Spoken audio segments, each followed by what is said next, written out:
হে everyone, আসসালামু আলাইকুম। আর এই যে 6 মাস কমপ্লিট হয়েছে, ওই ফটোশ্যুটটা করা হয় নাই। তাই আজকে চিন্তা করছি ঘরোয়াভাবে একটা ফটোশ্যুট করি। ঘরে যা যা ছিল ওগুলা দিয়েই একটা ফটোশ্যুট করছি।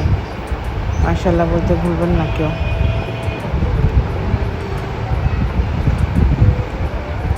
এই জামাটা ওই দিন আরিজের জন্য কিনছিলাম মার্কেট থেকে। এটা পরেছি, বেশি দিন পরানো যাবে না, ছোট হয়ে যাব।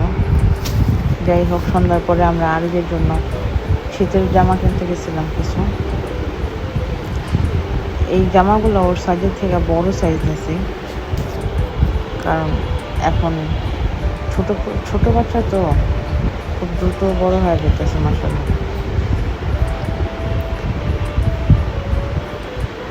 তারপর এখানে বাসায় এসে ভিডিও বানাইছি একটা, সবগুলা জামা, প্রত্যেকটা জামা খুব সুন্দর।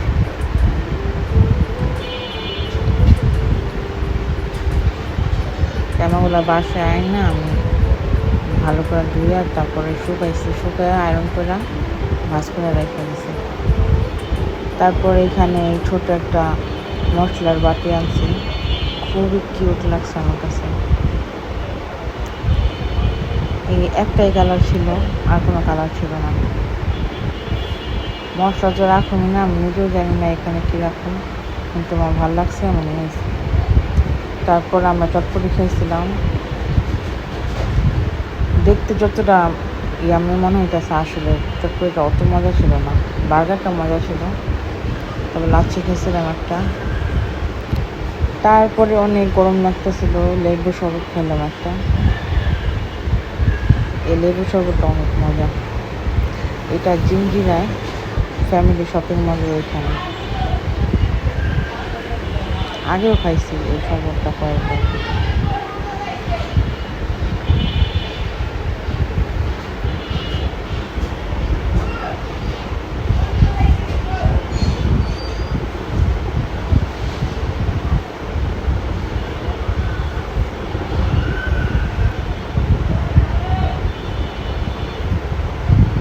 তারপরে এখন এই নুডলসটা রান্না করছিলাম, এটা পরের দিনের ভিডিও।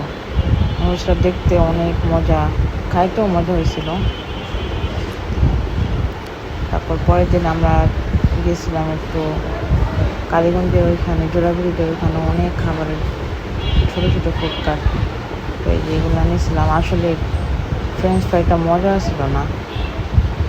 তারপরে আমি জুতা কিনতে গেছিলাম, এই জুতাটা ভালো লাগছিলো, কিন্তু আসলে এটা নিচে অন্য একটা জুতা, তখন ভিডিও করতে মনে আসছিল না।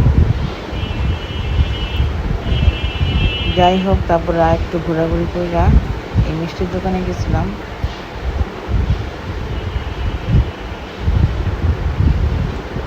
মিষ্টির দোকানের থেকে কিছুই কিনে নেই, এমনি গেছিলাম, দেখতে গেছিলাম আরিজের কোনো কিছু লাগে কিনা। ওইখানে আরিজের জন্য অনেক কিছু ছিল।